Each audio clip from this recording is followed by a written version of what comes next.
Shit, what's up, y'all? Yeah, welcome to Dipset City. I'd like to thank y'all for tuning in to another episode of the We Want More podcast. I'm your host, Anthony Moore. I'm Asante Mars. We got Pepsi. He's over there on the right, chilling on the edge of the couch, and we on episode 92. Please be sure to subscribe on whatever platform you listen to this on, whether that be on Apple or Spotify. Stop right now, scroll down, give us 5 stars. If you got some words for us, leave a review. Let us know what city you listening to, man. I definitely been appreciating that. Shout out to Lambo in New Orleans. He's been rocking with us these past few weeks. Just had somebody reach out from Jackson, Mississippi. Oh, we start with the shout outs. That's what's up. All right, yeah. Jackson, Mississippi. I don't know where that's at, but shout out to it. Yeah, man. Shout out to Mississippi. Yeah, shout out. I know y'all be going through it down there. Yeah, definitely. It's cool to see all of, just everybody popping up all over. So we gonna free y'all one day from the white tyranny in Mississippi. I'm serious, man. No, we do got a freedom. Mississippi got some real niggas, but they just surrounded by sundown towns and crazy shit. Not even just that, they act like even like how they be eating down south. Like, like eating squirrel legs and frog and shit. It's like, yo, we don't have to do this no more. They might though. We not there. Yeah. After, I mean, once the fucking sun go down, you can't just pull up to Burger King in every town in this country. Sometimes you gotta just eat what's in the yard. Yeah, just find whatever runs across the porch. I'm not trying to disrespect Mississippi. I understand that it sounds exactly like that's what I'm doing. Yeah. I know. It's all from love. Yeah. But yeah, I don't know. If you watching this on YouTube, please subscribe to that too, man. I shaved my head nice for y'all, man. Out here looking like my dad. It's funny how genetics work. Because like when I cut my hair, I look like my dad, but if I put on a Kmart, I'm gonna look like my mom. I feel that way. I look like my dad from like the neck up, but from like the waist down, I look like my mom. You got your mother hips. Oh yeah. Shit. Yeah, I took a picture. I was in the mirror. Your head's shiny as fucking this John. Oh shit! Don't post that. Don't post it. It looks good, man. No. It's reflective. You can see it. Here's the thing about a bald black person. Mm-hmm. You can see you absorbing the power from the sun. Yeah. Just right there. You see this right here? You can lift a car now. You stand in the sun for 2 minutes, you can lift a car. Let me see. What else did I want to talk about? We on, what did I say? Episode 92? 92, yeah. Yeah. We moving on up. We got the subscribers out the way. Leave a review. Yeah. Lead them 5 stars. If you got something else to say, let me know. Yeah, and definitely. But it should be 5 stars. Like, don't dicky. It should be 5 stars. Yeah, 5 across the board. Even if you think it's 4, just put 5. Yeah.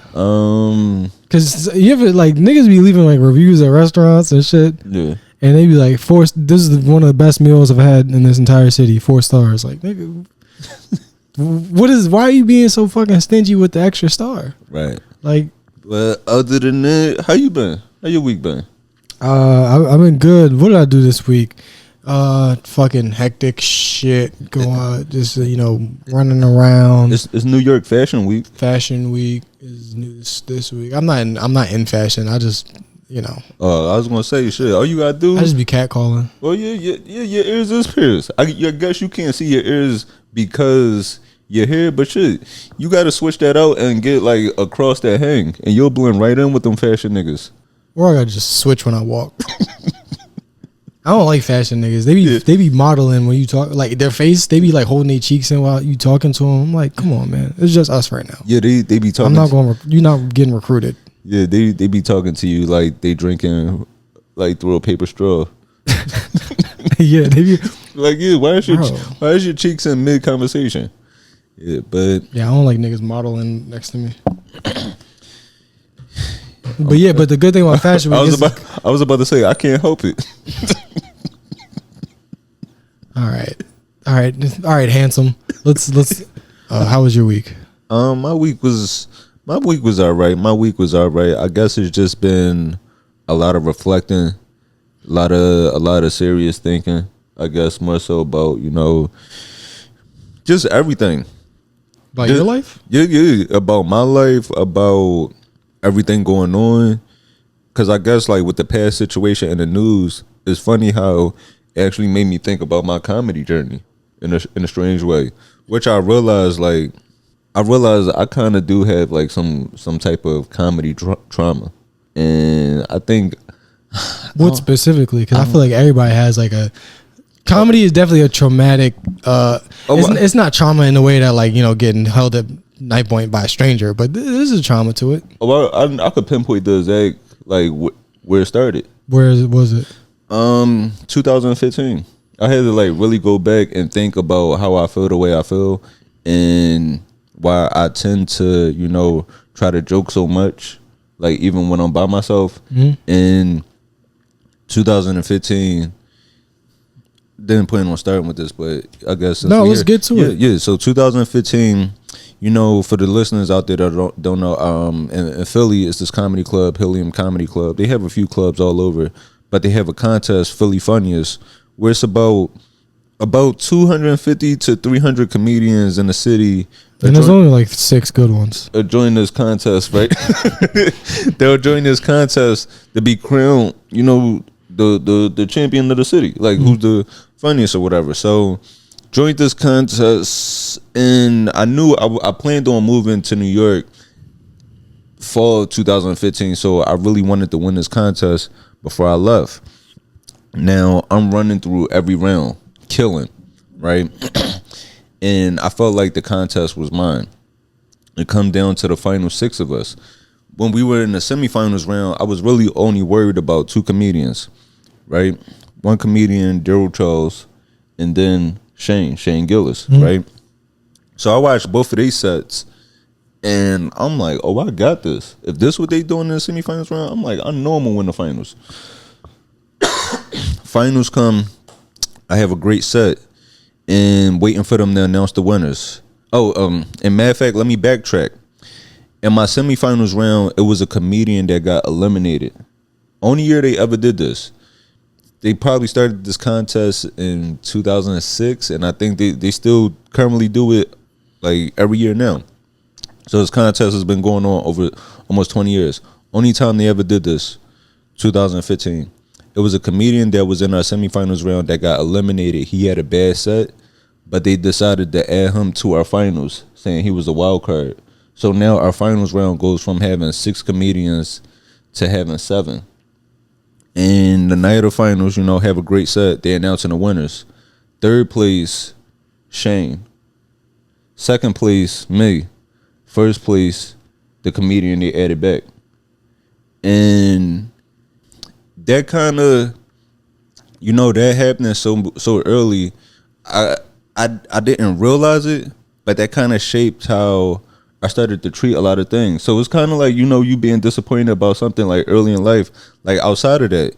Like imagine, I don't know, a child expecting something from their parent, or, expecting to see their parent or just something, and just being let down or being hurt in a way, like a bad breakup or something like that, where it'll leave you like with a lasting impression. So that was my first time in the industry of feeling like I had something, and then, it being taken away, and then having to deal with this anger and hurt, but also not wanting to come off like the stereotypical angry black archetype that they, try to put us as. Well, I mean, I think it also is good because, like, at the end of the day, it don't matter. No, it because like comedy contests are bullshit. I only say that because I don't win them, but no, they're bullshit. And that's the thing, right? Like, what the fuck do you people know? You just sitting there eating chicken fingers, you fucks. No, and you fucking consumers. I know the contest. Even in hindsight, I know that contest doesn't matter, and it doesn't, it doesn't determine the rest of my career. But it's like when little things like that keep happening along the way, it's like, damn, when am I going to finally be able to say how I feel? As opposed to like when I watch my peers get to say exactly how they feel. So as soon as you stop being black, right, and that's really what it is, and that's how it turned into this week with the events unfolding. I guess do we want to introduce that right now? Let's talk more introspectively, because I think you were getting a good point, and I don't want to make it about something else. Okay. Yeah. So it just made me think of, like, therapy. It made me think about how I watch. I guess, yeah, not to make it about race, but it is, that definitely does play a huge part. Where I get to watch my peers get to say exactly how they feel, whether their emotions be, justified or not. Whereas, like, I'll have more than enough reason to speak of how I feel, but then at the same time, I have to worry about upsetting somebody, even if they did me wrong. Yeah. And as a black person, you always gonna come off as bitter for speaking your mind, or just analyzing something in a way. Yeah. Because, like, you may say some shit like, "Oh, I can't do this because I'm black," and you might not even want to even say that out loud, because like the white dudes around you, or just like the white people listening, are gonna be like, "Oh, this is just this guy just thinks race is everything," Yeah. So it makes you, like, hold shit in. Yeah. Because you're like, well, nobody's gonna take this seriously, so what's the point of even saying it out loud? I'm gonna just come off as an asshole. But then also too, what you'll have along the way is that, because even from, like, other black people do this to you. They'll try to make it feel like you're the crazy one sometimes, or maybe that you're not working hard enough. And it's like, just because you might be getting certain treatment, that this club might be booking you, or you might be selected for this job, whether it be in any field. Just because you were able to make it to the other side doesn't mean that it's not obstacles holding the rest of us back. That's literally the like entire point of capitalism. Only certain people are allowed to make it through at a time. That's why fucking most of the world is the workers, and other people hold the capital. It's a very simple thing. I don't know why we get so, like, confused about that shit. Like, well, I did this shit. I had top of my class. So, you could have been top of your class and made millions of dollars like I did and all that shit. But it's like, that's not necessarily how things work. Yeah. So, I mean, the point of a system like this is so that only a few people can make it through, while the rest of them fucking work at that guy's company. Yeah. So that's, I guess, a more broader way of looking at that. But we definitely will like discount other people's experiences just because, like, well, nigga, I got through it, right? Or I ain't, that shit ain't hold me back, right? But realistically, it's not always like laziness. Some niggas don't have work ethic. Like, I know that for sure. Like, some people just don't want to work on stuff, but some people just fucking get caught up in shit. Or it might just be like the right circumstances, the right timing. But everything I ever had is luck. My looks, my physical ability, my humor, everything is luck. This shit ain't hard work. Some of the things that connect everything, and the way that you might be able to display things, are hard work. Like, if you're a writer and you write books, you were lucky enough to fucking be born in the circumstances that allow you to, like, see certain things. Like, certain things will happen to you in life, so you can, like, analyze situations the way you were raised and all that. Yeah. But the work ethic comes from actually writing the book. But still, you still do have fucking a snowflake drifting down and then landing in the right spot. So right, yeah. So I just been sitting with myself this past week, just thinking about that, just because I'm like, even when I still, like, having every right to be angry, or not even just angry, having every right to just not care. Well, you're allowed to have your feelings hurt too. Like, you could just be like, you want to laugh shit off. A lot of times I just laugh shit off. Trauma, bad shit. All right, whatever. It was kind of funny, whatever. But sometimes you gotta be like, all right, I'm kind of hurting myself here. I need to just admit that this shit hurt my feelings, and if it makes me a little bit of a pussy, then it is what it is. But my feelings are hurt. Oh no, I have no problem saying that. That was kind of one of my beefs with my little sister. Why? Because when we would get into it, and my sister, she's 18, so it was always this whole thing of, like, she knows everything. Yeah, so it was always this whole thing of, I need to be mindful of how I approach her. It's like, nigga, I got feelings.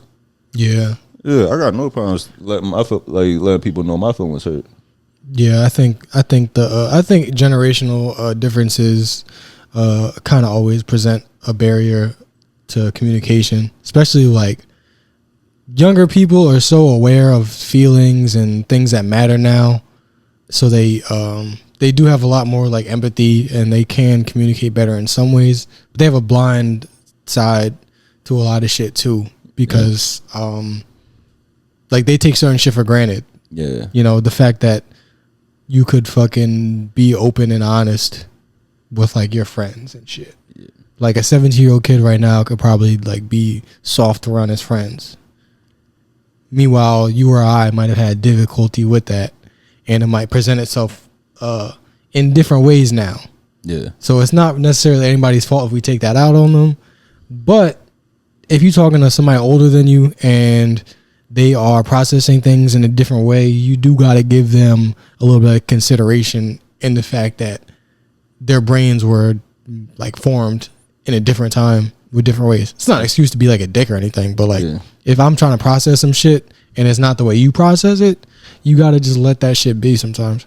So again, that's another, I don't really know what your relationship is, but that's just a broader way of kind of saying we got to bridge the generational gaps a lot of the time. Yeah.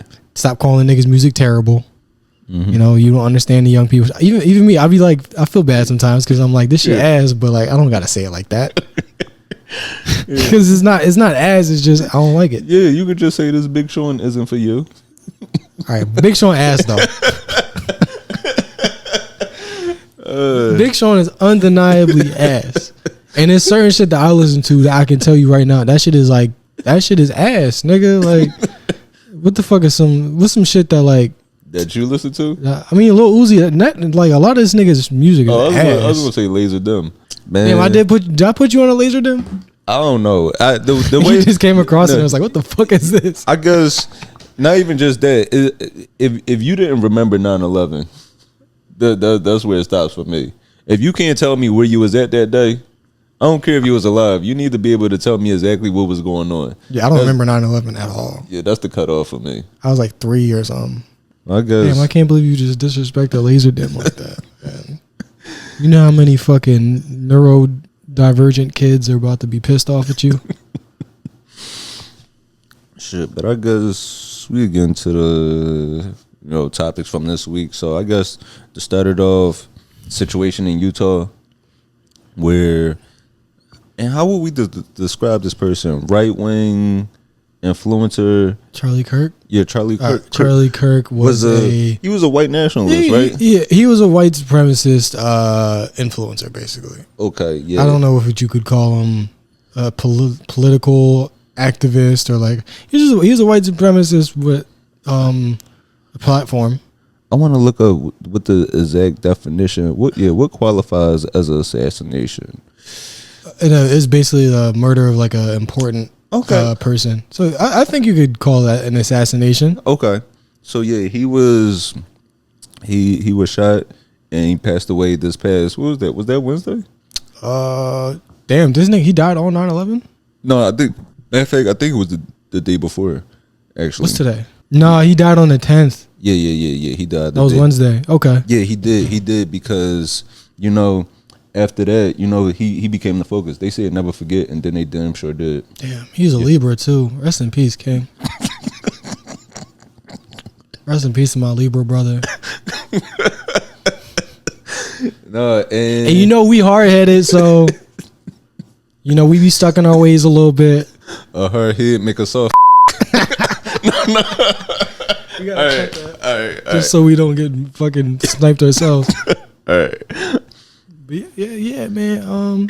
Yeah, he was. So yeah. He passed away this past on the 10th. He passed away on the 10th, and he was speaking. He was on tour at a college, and he got killed on the first stop of his tour too. The first stop, which is fucked up. On the Prove Me Wrong tour. Yeah, which is insane because they booked the tour for Utah. Yeah, and then the kid from Utah kills him. And it's crazy because all he had to do is not book Utah, and maybe he would still be here. That's just so crazy how that worked out. I mean, and there's so many quotes, throughout his life that we just had this conversation where we talked about Hulk Hogan, right? About legacy.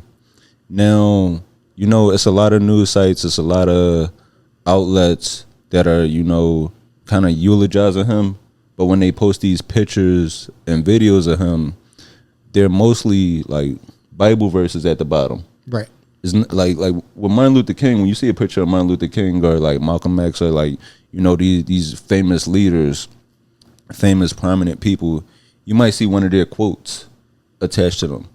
Muhammad Ali, you know, just a lot of you know, known people that we've lost over the years. You see some of their quotes, but everything most of his public speaking was so hateful that no outlets were able to even use them. Yeah, and that's not even us being a dicks. This is literally just I look for nice things to say about the guy just because I don't want to get doxxed or and but I can't find nothing. Yeah, and I'm gonna play this clip right here. This was a little while ago when he was speaking about, you know, gun violence. I think it's worth to have a cost of, unfortunately, some gun deaths every single year so that we can have the Second Amendment to protect our other God-given rights. That is, and that's how he felt. And you know, initially, you know, just cause like, you know, how I am on Twitter or like Instagram, I'm always quick to like joke and meme about things. And then I was like, let me chill, because, you know, the video was graphic, but not even just that. I started to think about how I was feeling, because like as I was watching these videos and like looking up more and more clips, it was riling me up even more to like lead into that energy. And then I had to sit back and I'm like, you know what? I can't come on here and talk about Ace Hood and protecting my energy every week, and I'm feeling that inside of me. So I had to sit back and I was like, you know what? This person wasn't in my world when he was alive. Let me not bring him in my world in death, right? And it's the word of the day. Yeah. So I was like, let me, like, you know, protect my energy and all of that. And because I don't want to be in such a negative space, because being riled up by this, I don't want to take that into a conversation with somebody when I'm out, or I don't want to take that energy on stage or whatever. That's exactly the point of all this being such a fervor. Mm-hmm. Like, it really does mostly exist on the internet and the news, mm-hmm. but right here, right now, we don't have to talk about them all day. Like, we just fucking chilling, eating Auntie Anne's pretzels at the mall and shit. Like, we ain't, wasn't nobody talking about none of this shit. Yeah. Everybody was chilling and buying fucking fast fashion clothes. So, realistically, this shit do not gotta interrupt your daily life, but they want people to be angry and confused, looking for answers. And guess who has the answers? Fox News and CNN. And if you're sad and confused, we'll straighten it out for you. That's basically what that shit is. And you know, with him saying that, right now, you know, I don't want to celebrate death just because it is like, it's so permanent. And I'm not going to say that, I don't want to say he deserved that. But, and you know, people were saying, you know what a lot of people were saying? They killed him for like he was killed for a difference of opinion. They killed him just because, like, you know, he had different opinions than other people. It's like me thinking Big Sean albums are good. That's an opinion. Mm-hmm. Or like, you know, Jordan versus LeBron, that's an opinion. I think black people was better off in the 1940s. We have the data to show that as what was happening to us. Yeah, no, it's wrong. It's factually wrong, but not if you hate black people. Yeah. So like, black people were doing worse, but the power that white Americans had over black Americans in that time was better. So if you feel that like that was a good thing, then black people were all in a better position. They were fucking beneath lower. Right. So, and that's not conservative, bro. Like, this is straight white supremacist shit. Like him, Nick Fuentes, all these fucking I feel bad for even saying the fucking name, because I don't even want people to look into these people. But like, I mean, well, these are white supremacists. Well, I guess telling your daughter to cover up before you go out to eat, like, hey, can you put on a sweater? You're revealing. That's conservative. Calling her that's a whole other thing. Yeah. So, you know, and on this tour, which is wild, like when I looked up the tour stops, one I was looking like, shit, y'all got some openers. Like y'all need a comedian. Like I know y'all need somebody to fill these slots. You're fucking Pop doing crowd work. Everybody here from Utah? But looking at the tour dates, you know, he was gonna go speak at Virginia Tech. Like, so he's talking to people. Damn, that nigga was gambling. That's what I'm saying. He was going to. He's like, they're not gonna do it twice. That shit is insane. You know, that's legit like going to Columbine and be like, yo, guns really not the problem. I think that might have been part of the point, because you know how historically after a mass shooting, the NRA will go to that town where the mass shooting happened, or like a school shooting. You're like, this is not the time to give up the guns. Oh, wow. You know that? No. Yeah, I don't know if they still do it. I'm pretty sure they did it up until was one of the most recent like big ones. Was that Parkland? I think the Parkland shooting is one of the like most recent like big mass shootings that was like, you know, everywhere. Yeah. I'm pretty sure they went to Florida and was like, yeah, look, man, they gonna say a lot of shit about guns, but don't give up the guns. And you know, when the news first came out that he got shot, right? When the news first came out, I typed it on Twitter just to see if it was actually true. And the first thing that popped up was like the video of it. Oh man, that was crazy. I did not expect to see that at all. Nigga, I had to put on some Fairly Odd Parents after that. I felt like I actually felt something when I saw that shit. You ever watch a beheading video? Mm-hmm.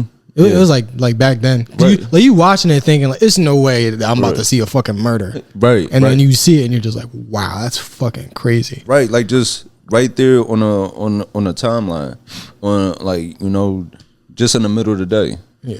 Like nigga, whatever happened to it just being some good porn on the timeline?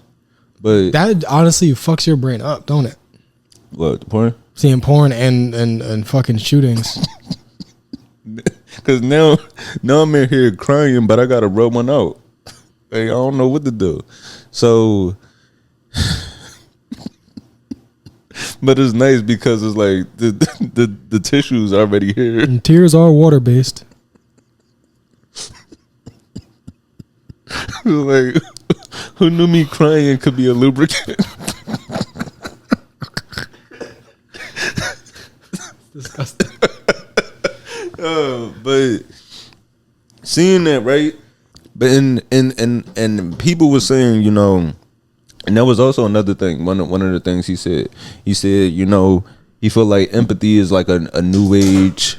He felt like empathy is a new age made up term, right? So you put that quote, the empathy is something that's made up, also with some gun deaths are necessary for the rest of us. So it's like, we don't want to justify it, but to carry on his legacy, he would have justified it. Yeah, and the fucked up thing is like, it's weird to have empathy for a motherfucker like that, but the crazy thing is when you see that video, like when I saw that shit, the feeling I felt was like empathy. I was like, holy shit, that's horrible. That shouldn't happen to anybody. Like that's like I'm for doing that against his wishes. Right. And when I sat down and really like when I really started to reflect and, you know, just gather my feelings on how I really do feel about this, I felt like that was messed up, like actually having to witness that.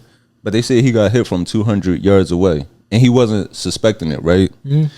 Sandy Hook, you had first and second graders getting hit point blank range with that same type of power. And sitting around waiting for it to happen. Right. They knew that was on the other side of the door. And then you had people that, like, you know, he would platform and like hang with, say that those were actors. Yeah, that shit pisses me off too, because it's like, how could you prove that?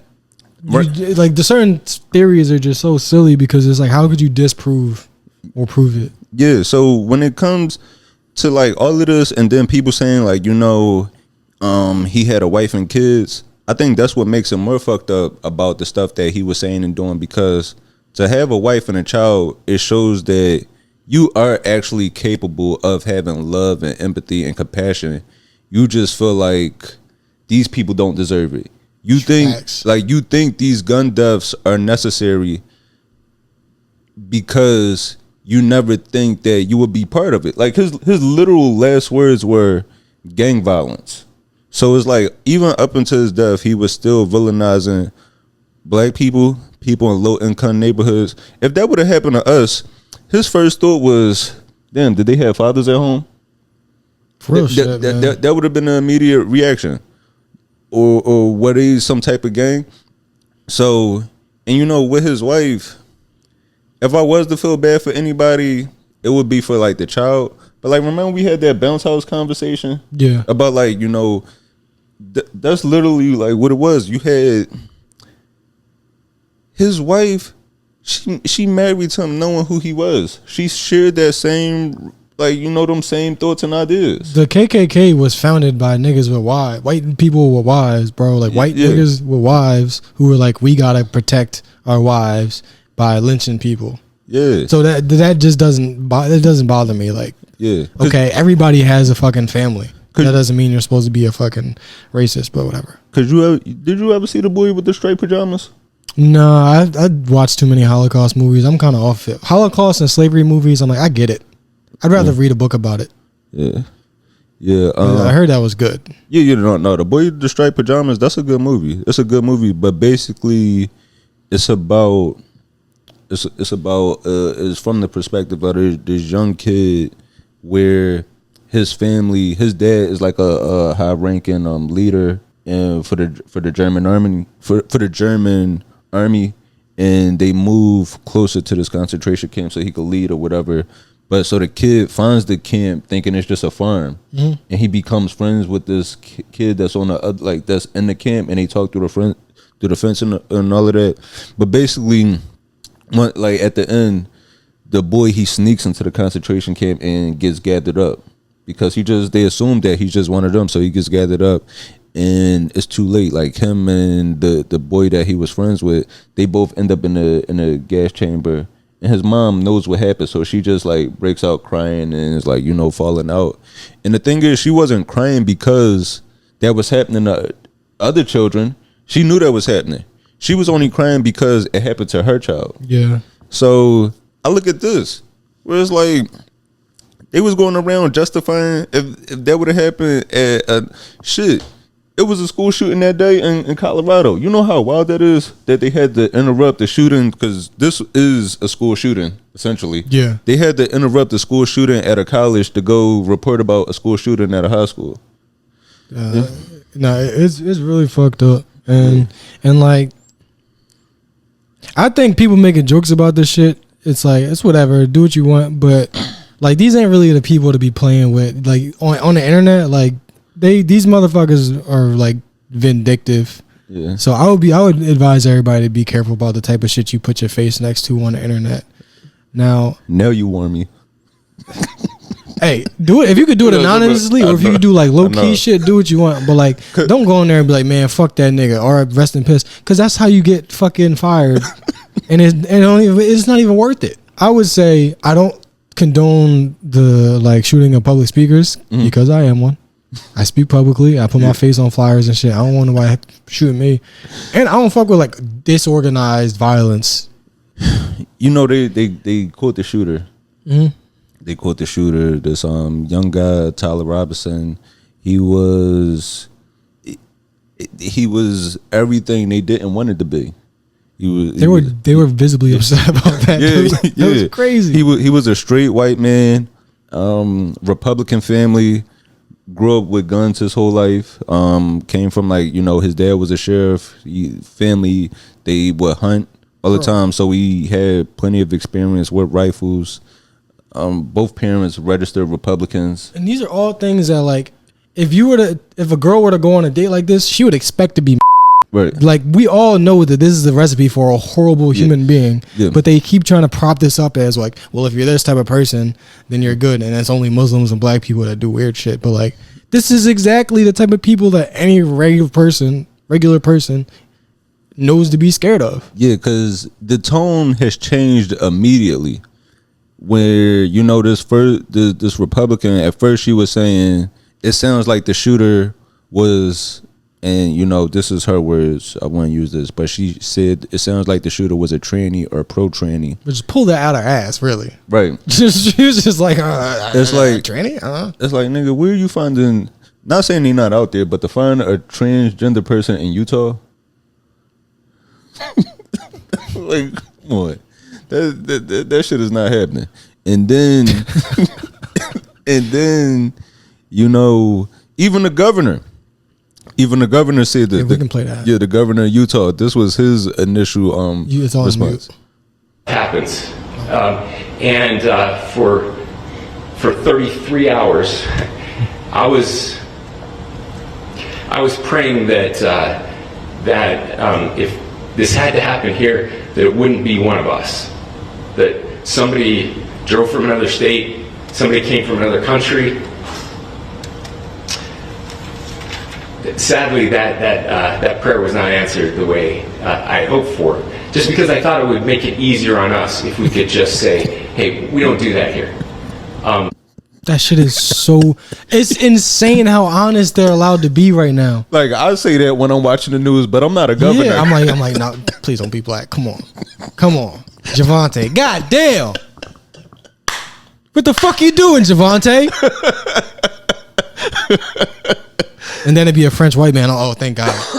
Nigga, you think Mexicans are sneaking in the country to go to Utah?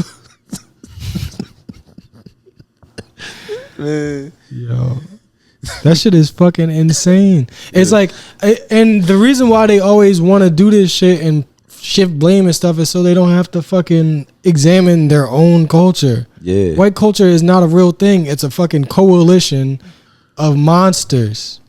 Like white supremacy was founded on the idea that your skin being white, you coming from Europe, just makes you a better person innately. You want to know what's crazy? What? You know, like the Germans, they sent people here to like study, like I guess around like the 1930s.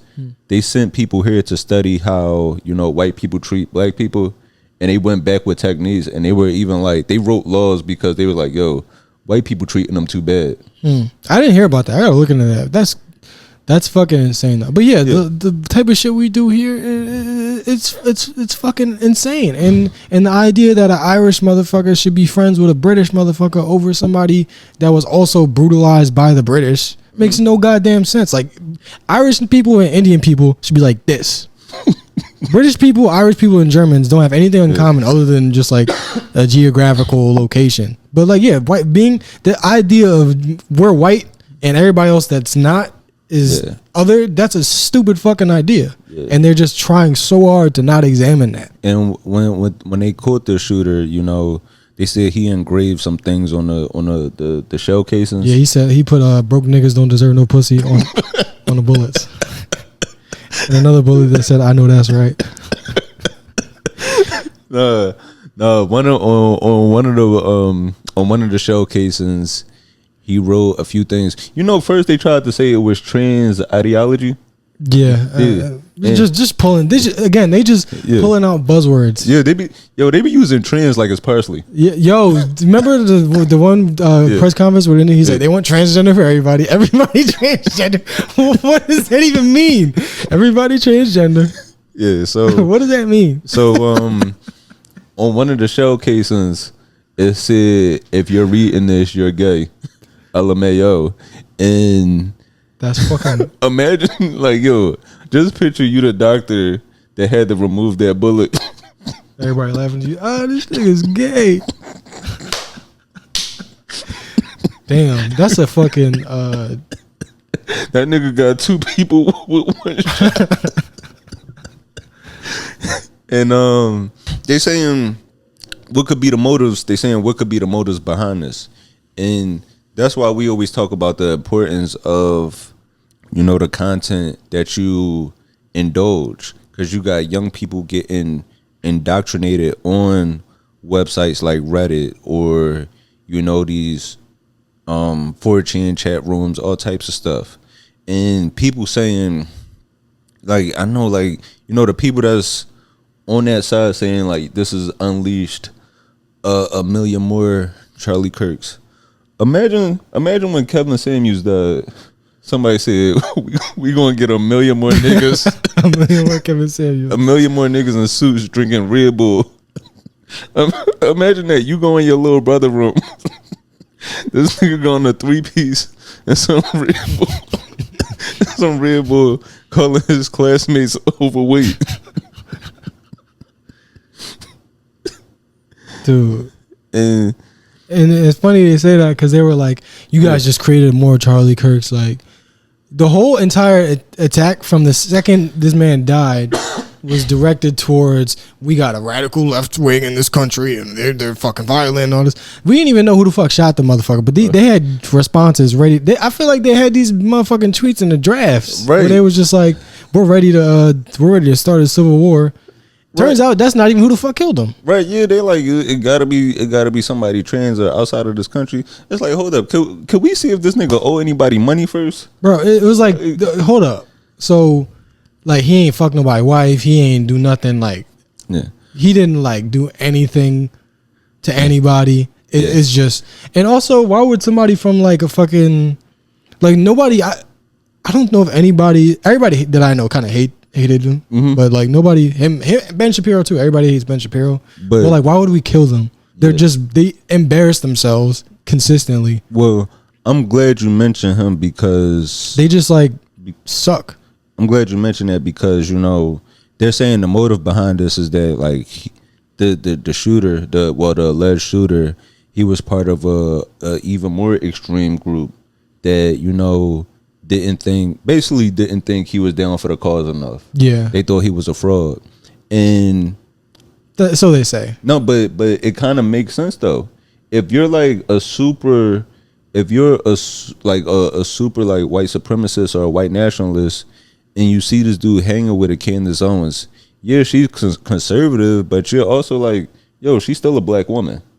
What are you doing with her? Or you hanging with somebody that like with this big conservative platform, like a Rob Smith, that's a gay black dude. It's like, yo, who's that? Rob Smith. That was like they would do speeches together.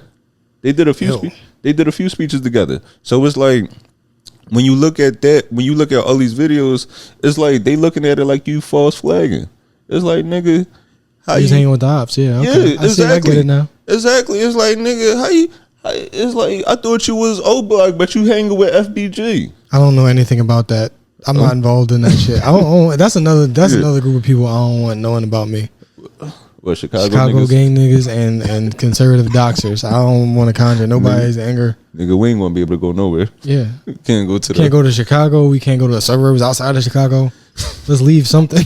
Let's leave something for ourselves.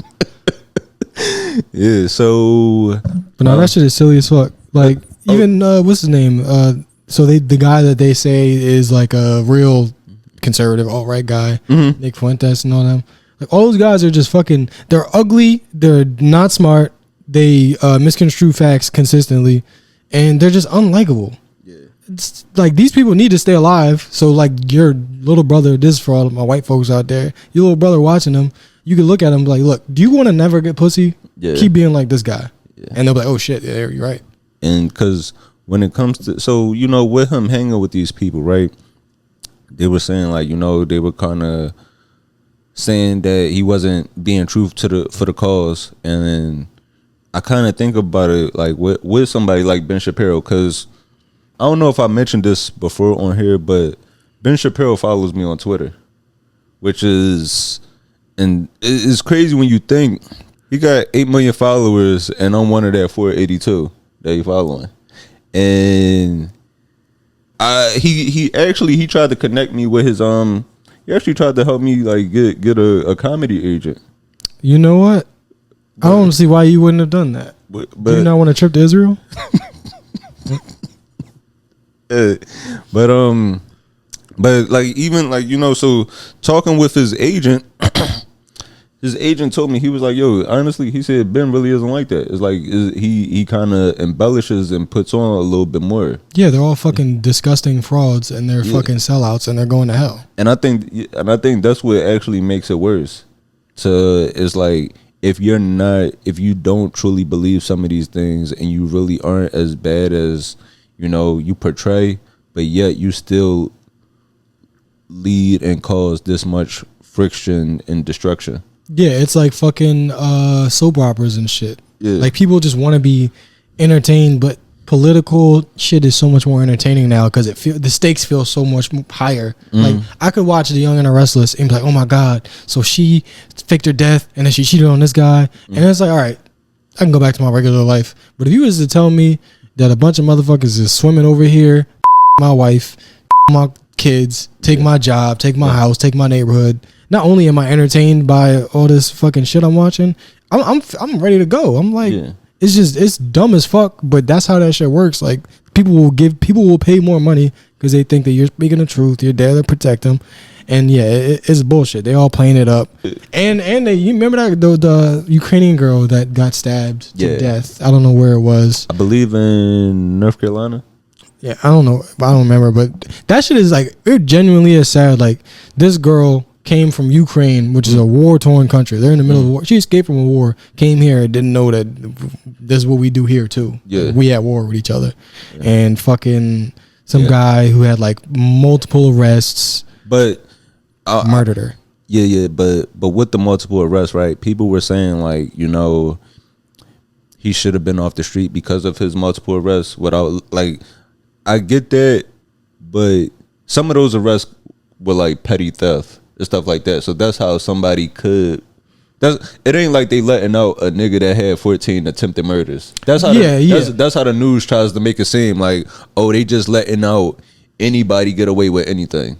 But he should have been, and there should have been fucking proper mental care for this motherfucker years ago. No, for sure, it definitely should be. And they're trying to turn like tie the Charlie Kirk death and her death together to be like, look, the left and the black people gotta go. Yeah. But it realistically, like, conservatives are the reason why mentally ill people are on the streets going fucking crazy and snapping and people, because they don't want any sort of actual health care. Mental or otherwise, to be attainable by poor people. They shut down all the fucking asylums. I mean, I'm sure that there was problems with asylums. People were fucking getting lobotomized and shit, but like there's definitely solutions other than lock them all up and let them sleep under bridges. That's all we got. Lock them up, and if he gets out, put him under a bridge. Well, actually, I'm glad you actually say that, because I want to play this clip from Fox News where they were actually talking about what to do about people living on the streets. They have given billions of dollars to mental health and the homeless population. A lot of them don't want to take the programs. A lot of them don't want to get the help that is necessary. You can't give them a choice. Either you take the resources that we're going to give you, or you decide that you're going to be locked up in jail. That's the way it has to be now. Or involuntary lethal injection or something. Just kill them. Yeah, Brian, why? That's fucking insane to say. But that's really how a lot of them feel, sadly. Like, and that's my issue, where we talked about it a few months ago. Now, it might seem more graphic that we saw this one death, like we saw this person bleeding like this, but a bunch of people on a train saw a man get choked out and went home, no problem. It was like, oh, he don't have no family, so he doesn't deserve to live. What makes, just because this one person had a wife and kids and had a following, what makes his life worth more than somebody that was dancing or hungry on a train? The Bible, obviously. The Bible says that thou shalt not dance on the train. Thou shalt not play music on speakerphone. Thou shalt not be on WhatsApp on a fucking airplane where everybody can hear you, or else you get. Mind you, these are the same people that were like, remember, like, assisted suicide was like a big topic. Yeah. And people were like, "No, you can't do that. That's an affront to God, or whatever." It's the same. It's the same group of people. They think we should be able to murder poor people, but like, if you got cancer and you kind of want to end it early, we shouldn't let you do that. And it makes no sense. But I wouldn't blame it on the Bible specifically, but just the fact that the Bible doesn't have like, anybody's allowed to interpret it any way that they want. It's just kind of bullshit. Yeah, because people do pick and choose people will pick and choose and say, hey, we're not supposed to do this. But then also it's like, we're not supposed to eat. I don't think we're supposed to eat crabs. I don't think we're supposed to eat like crabs and lobsters. Or pussy. You're not supposed to do nothing except for fucking have babies, beat slaves, and sacrifice goats. That's all you're supposed to do. You're not supposed to sleep with your girl. Y'all not supposed to sleep in the same bed where she on her period. You gotta put her on the couch. Yeah. Realistically, you're supposed to put her in a cage. But every household should come with a bedroom, a bathroom, and a cage for your wife when she's on her period. But we don't live in a biblically accurate society anymore, and that's the problem with this country. It's just so fucking dumb, man. It's dumb. I don't even fucking try to like understand people when they're coming from. Like, I'll try to talk to somebody, and I'm like, "Where are you coming from with this?" If it's anything biblical, I'm like, "You got it, man. I don't got nothing for you. I done read the book. It says some shit. I like some of it. I ain't like some of the other shit. Yeah, that's kind of how everybody feels about it, to some extent. Yeah, but yeah, but it's not even just.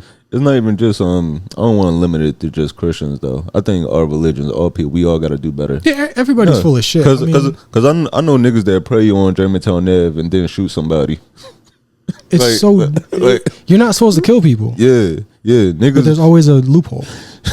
niggas will be like, yo, I don't eat pork and sell crack all day.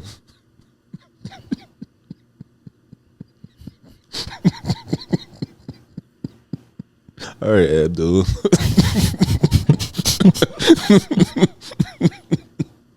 Because I feel like fucking the only reason this is even worth talking about is because some people listening to this might want to hear it. And some people, again, like I'm realizing like kids can access this. Like if you 18, 19, I consider you a kid. Mm-hmm.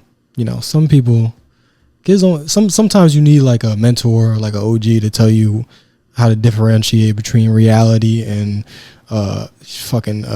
this fantasy world that we all carry in our pockets. So yeah, I don't know. I feel like we got most of our points in. Yeah. And we shouldn't be cheering on if these niggas will take out each other, what they gonna do to us? Yeah. So we shouldn't be cheering that shit on too much. I'm not gonna tell niggas not to speak their mind. That's not me. I don't like to police people's language. Mm-hmm. But yeah, I would say there's no telling what they would do to people that they really disagree with. Like if they'll shoot another white man, what the fuck you think they're gonna do to migrants and shit? Right. That's why we got ICE. We got a fucking Gestapo in America. It's not unfathomable, but it is still insane. I mean, yeah, because it's like, all right, that's a great point because they have no problem if they have no problem taking each other out. It's like, how could you expect them to have empathy to a bunch of migrants surrounded by a moat of alligators? Yeah, that's essentially what they were hoping to happen. That's why they created that, because they was hoping. Yeah, they were literally created alligator Alcatraz with the plans of, if any Mexican steps outside of this, alligators is going to eat y'all niggas. Imagine being a hungry alligator and you finally eat a person and he 4'8". Like, where's the rest of this nigga? The portion sizes at this restaurant is just bullshit, man. Yeah, but I guess I wanted to talk about some other white on white violence. Did you see the Catfish documentary? So I didn't see it. Oh, that's. But I heard about it, and just the idea of it is insane. Yeah. So it was a mother. Well, it was this young white girl in a very small town. What year was this? This was. What year was this? Let me find though. I forgot the. What's the documentary is called Unknown Number, the High School Catfish. Yeah, and in this, it was about October 2020. This young girl and her boyfriend at the time, they started receiving just like strange text messages where it was a person saying, very explicit and, you know, just very explicit and mean messages to both of them. You know, saying like things like Owen doesn't like you with your flat ass. You know, it was telling her to girl the self-harm and, you know, just pressuring both of them to break up, which over the course of 20 months. Yeah, this was happening over 20 months. Why she ain't block her the first time? Like, kids is stupid. You don't gotta let a motherfucker talk shit to you. Block him. The fuck? Right, because they was trying to figure out what exactly was going on. Like how? Oh my god, a mystery. Like, just fucking block her. How this was happening? This is a real whodunit. Just block. What the fuck? Yeah, so, you know, in these small towns, you know, it's kind of one of those towns where everybody knows everybody. So they're trying to figure out who's sending this. Is another student at the school, things like that. After investigation and, you know, the authorities getting search warrants to pull up phone records and stuff like that, they found out that it was her mom the whole time. White moms be like wilding though. Yeah, so white people be bullying their daughters. Yeah, so the mom. But this is a whole other level. Yeah, the mom, she actually had, you know. Actually, that's kind of not fair. I've seen black people do it too, unfortunately. Black moms be mean. Yeah. Sadly, it happens. Yeah, it's like, I don't got no more money. Yeah, that's fucking abuse. What you mean you don't got $20? I'm gonna call CPS. So let them know who's really paying the bills around here. For real. See, white moms do shit like this. The black people, they just gonna put some shit in your name. Make you share your room with a whole brand new nigga. Stop making them. How the fuck you gonna ground me with my name on a mortgage? I shut all this shit down. But she actually did some time in jail behind this, because it was like the text messages were so excessive that this was like, it was cyberstalking. And they said it was basically, what's the white chick that her boyfriend plotted to kill her mom? Remember that white chick with the baby teeth? What's her name? White chick with the baby teeth? What's the chick name? Fucking. She was going on tour. Damn, she looked like a thumb. I forget her name. Yeah. Fucking. I don't know. My brain. It was like a redneck name. Gypsy Rose Blanchard. Yeah. Gypsy Rose. Gypsy Rose. Come get some porridge. Yeah, that's a redneck name. So, you know, her mom made her think she was physically sick. So basically, with this mom sending those text messages, it was the same type of thing where she wanted her daughter to, like, essentially need her, but just in a emotional state instead of it being physical. So it was the same type of syndrome, but just a different form of abuse. That's like a weird type of psychopath.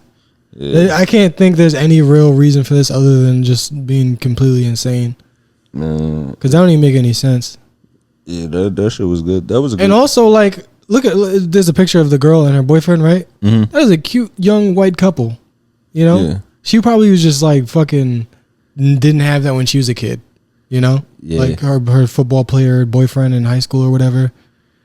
So there's parents do get jealous of their kids. And we know as black men, I don't know if this happened with you and your father. I'm not saying it did, but you know, just from talking to other people, we know for a fact that fathers can try to like keep you down a little bit. Mm-hmm. Like, oh, you feeling yourself? Yeah. Like that type of shit. Yeah. So, I mean, this is a whole nother level. But just what I get, the heart of what I'm getting at is like parents that just fucking don't want their children to succeed for some reason. It's very weird. That bitch should have been blocked though. If I was the mom, I would have been disappointed. I'm like, why is she not blocking me yet? No, but it's funny because, like, legit. Remember the caveman from the Geico commercials? That's what the mom looked like. Yeah. No, but this literally was like when somebody's sitting on the remote and they help you looking for it. Like, Like that's what this. And they start yelling, "I'm not sitting on the motherfucker remote." And then they stand up and they are. Yeah, that's how. Because like at the beginning of the documentary, she's talking about how she wanted to protect her and find out exactly what's going on, and that she was praying the text messages would stop. It's like, bitch, this you. When they revealed that shit, man. She claims people. Oh my god, dude, that is. Yeah, but yeah, if you have, you should check that out. I was in an awful place mentally. Duh. You were trying to fucking kill your daughter over text. You never heard of a bathtub? Like, what the fuck are you? What are you doing? No, this is really insane. It's sad too, cause like, how the fuck do you? I couldn't imagine trying to live the rest of my life knowing that my dad was saying, "Kill yourself, fuck nigga." Little gay ass afro, nigga. And then it's your dad the whole time.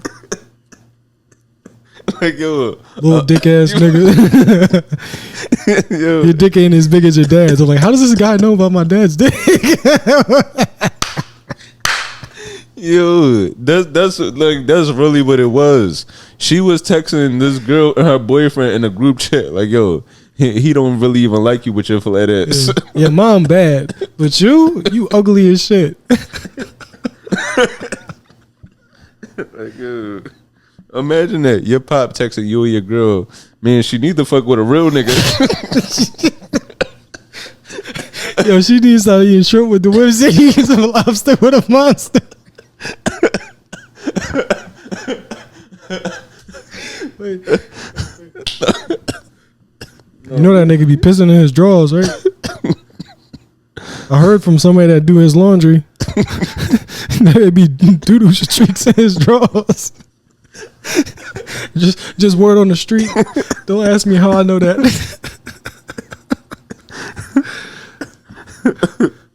The word back home, he still be having wet dreams.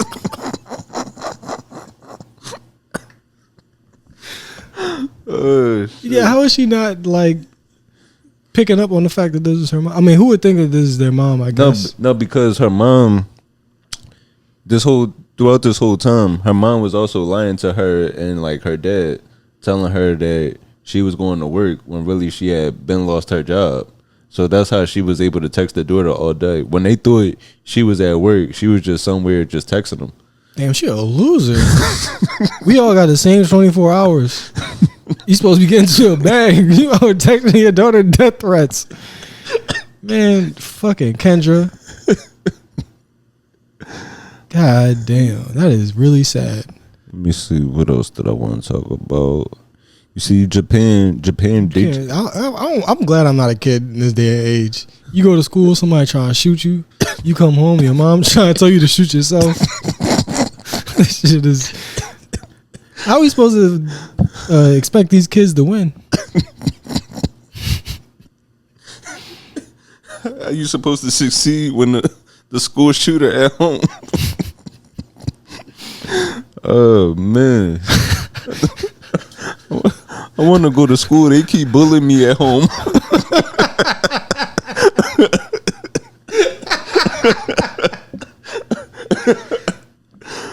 Oh shit! Yeah, I think I got abs just from laughing during this when we record this shit. Every time we do a podcast, I burn like 200 calories just because the dumb shit that happens here. Man, what the fuck? Yeah. So we got fucking somebody whose dad snitches on them to the FBI. Yeah. And somebody's bullying their fucking. Like, that's the real problem with white people. They don't love their kids. Do you think your dad would you think your people will hold it down for you? Oh yeah. My pop ain't snitching on me for, and especially if nobody had any idea. I'm like, right. if y'all gonna catch him, you catch him yourself. Right then. Let me see. Japan. Yeah. So I'm gonna talk about this. Japan has just set a record. They have nearly 100,000 people over the age of 100, and this is the 55th year in a row that they set a record. We gotta look at we gotta look at what these other countries are doing, because Japan, they have you seen their 7-Elevens? No. You never seen Japanese 7-Eleven? That's like one of my obsessions. No. I've never seen like the kind of stuff. Wow, man, you ever been to like a Japanese like convenience store in New York or like because there's some small stores. I'm not sure. H Mart has a similar vibe. Bro, there's some good stuff at like the Japanese markets and shit. 7-Eleven in Japan is valid. 7-Eleven here, you got hot dogs that used to be human fingers. You got fucking pizza that's like cardboard. Cookies and fucking old ass bananas and shit. Alcohol. You think that's a hot dog when that's really the nigga that used to hold the door. He chopped his hand off by accident and it's just like, we're not gonna waste it. You know that's why the 7-Eleven in Manhattan, like in the village, that's why they changed the door, right? They was tired of like too many homeless people fighting over it to hold the door for people. Yeah. So they just said we're gonna make this shit automatic. Yeah, that's silly as fuck. And you ever like be trying to get on the train and somebody's holding the door, like I was about to hop. So he's holding the door, like hopefully if I hold the door, you give me $1. Yeah. I just walk right through. I'm like, I don't got shit. Or if I don't feel like being disrespectful and not giving him money, I'll just hop and he'll just stand there holding the door for no reason. No, but it is funny that like when you walk through and it's like they want to say something, but they it's like, nigga, you doing something. It's like you trying to report to the cops that this nigga stole my drugs. Yeah. Like, if he wasn't there, I was gonna get the door open either way. Yeah, I wanted to, but Japan, they set the record for the 55th year in a row, and they're known for a few things. One, they have the oldest living person. I believe this person, I think when I looked it up, it said, somebody that lives there is 114. Shigekow Kagawa. And a woman from, let me see if I can read this. Yamato Koriyama. Oh, that's not that hard. Yamato Koriyama. I could do that. Yeah. See, I can speak Japanese. And they actually have a holiday every year. Every September, they have a holiday where they celebrate, all the new members of the 100 years old club. And that's great. Yeah. And damn. And they attribute this to a few things. Mostly their diet. I believe they try to limit the amount of red meat they eat and have a high amount of fish. The fish we eat here is terrible though. Yeah, fish, fried catfish, vegetables, fish sticks and shit. They eat so much. They eat a bunch of rice and they got a lot better food everywhere but here. I guess your food do digest better when you eat the rice one by one. Like you grabbing it with them chopsticks. By the time you figure out how to grab another piece of rice, it's like, nigga, I done burnt all my calories trying to hold this shit. Oh yeah, it cancels out the rice. That's a good point. Yeah. You ever eat with chopsticks? This shit makes it so fun, but like I think it's the type of food you can't eat a cheeseburger with chopsticks. Yeah. So maybe that, I don't know. There's definitely something about the food. Obviously the 7-Elevens is some. Yeah. Oh, maybe it has nothing to do with it. I just like that shit. You got to look into it. I'm genuinely obsessed with Japanese 7-Elevens. I don't care about the anime titties or nothing. None of like the freak shit. I don't give a fuck about all that. But then, their culture is different too. They have like a. And it says not just their diet. Japanese people tend to stay active later in life, walking, and they walk more and use public transportation more than elderly people in the U.S. and Europe. But I will. Oh, and they also do have their culture. They're known to have daily group exercises. Yeah, I think people care about old people there too. Like right now, we honestly like. I know this might not be how you do it with your old people, but in this country, we just wait for old people to die. Mm-hmm. Like we're trying to take away all the fucking social programs that help them. We don't want to fucking give them any kind of medicine. Like we genuinely just try to stick our old people into goddamn homes and shit like that, and just wait for them to die. Or if we don't stick them in the homes, we stick them in a room in a house where nobody else go really. That too, just wait for them to die in the room. Yeah. So, we do got to be, take care of our elders, because at one point they were the ones taking care of us, and they the ones that just carried on our traditions that we've learned, stuff like that. So, and one of the things that you got to give credit to is that a place like Japan could have that we'll never have is unity, because it's like and I think we talked about this, where like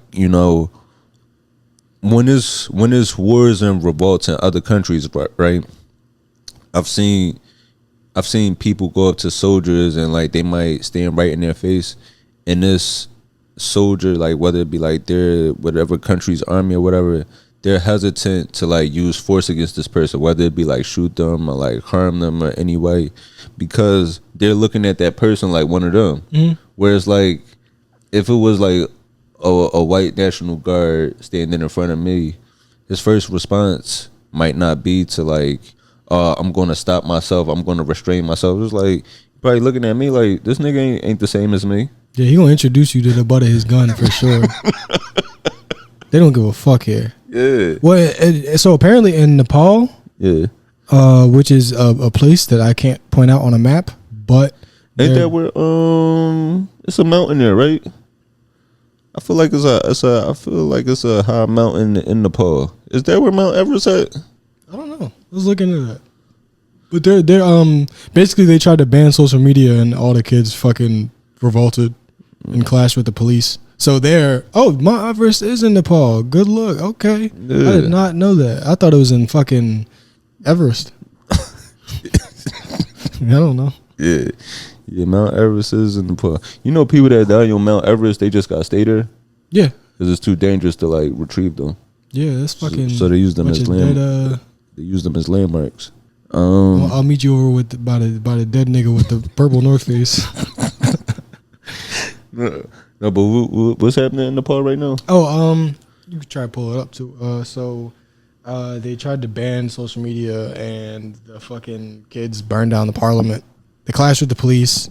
People got hurt. I think a couple people died. I think they made the prime minister step down. Damn. They're calling it a Gen Z revolt. Damn, we pussy. We really are. I mean, here's the thing though. Kind of like you said, it's not that we pussy. It's kind of that we will deploy our army against our own people, which is I'm pretty sure against all international laws. Yeah. But we don't play by those rules. And by extent, Israel does not have to play by those rules because they're us. They with us. So they can get in the human rights violation club as long as they say our name at the door.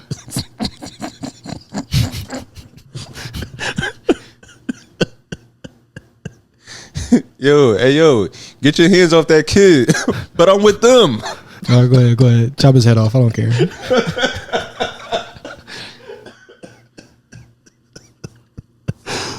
Damn, that's crazy. That is man, that's dope. I knew it was a revolt going on, but I didn't know why, and I definitely didn't expect it to be the youth. I didn't expect it to be a Gen Z revolt at all. And that's why what's happening here is so dangerous, because if niggas wasn't arguing about, all the conservative people, because you get the there's a generation of kids here on like TikTok and shit that are being pushed into these weird fascist holes. Yeah.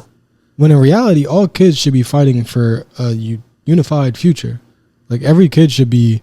I'm not even gonna say which side of the spectrum they should be on. I'm gonna just say they shouldn't be cozying up to government. Like, why would a kid sympathize with ICE? It's the government. Mm-hmm. We talk about government overreach and all that. That is the government. Or just National Guard, FBI, CIA. Why would the kids be saying, you know what, I'm going to trust the FBI investigation? Like, why would they do? Why would you do that? Right. You're a kid. They'll send you to a fucking war if they want to. Yeah. But whatever. They somehow organized. There's probably less people, and again, it's so much easier to unite when everybody looks the same as you. Yeah. Like, we would fight over the dumbest shit. Like, if white kids and black kids in this country tried to like stage a revolt, they would just be arguing about dumb shit. Like, don't call me YN. Like, nigga, it's big things going on. What do you mean you don't like Taylor Swift?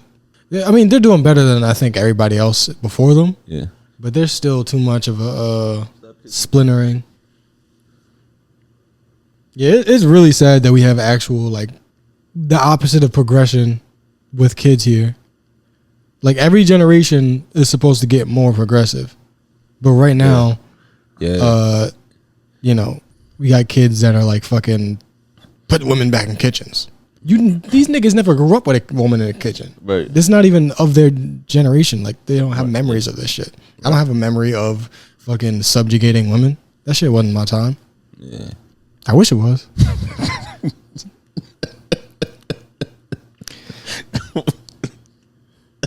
Damn, that's dope to see that Nepal's doing that. I definitely got.